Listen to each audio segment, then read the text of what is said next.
सेवेतील 32,000 कंत्राटी कर्मचाऱ्यांचा पगार थकला। 2 महिन्यांपासून पगार थकल्यामुळे कर्मचाऱ्यांवर उपासमारीची वेळ। लवकरात लवकर थकीत वेतन द्यावे, डॉक्टर ज्ञानेश्वर बागल यांची मागणी। परळी तालुक्यातील ब्रह्मवाडी शिवारात शेतकऱ्याची म्हैस चोरून नेत असताना चोर सीसीटीव्हीमध्ये कैद। भर दिवसा भामट्यानं म्हैस चोरून नेली। बीडच्या उदंड वडगावमध्ये संत मुक्ताईंच्या पालखीचं उत्साहात स्वागत। मानाची असलेली ही पालखी 3 जुलैला पंढरपुरात दाखल होणार।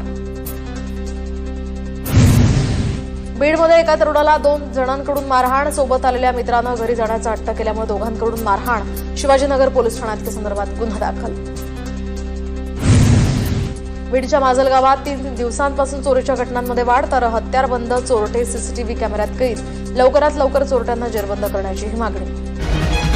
3 वर्षांपासून सातत्याने TV9 मराठी नंबर 1 बातम्यांचं एकमेव हेडक्वार्टर TV9 मराठी आता DD फ्री डिशवर चॅनल क्रमांक 68 वर उपलब्ध। TV9 मराठी एकमेव।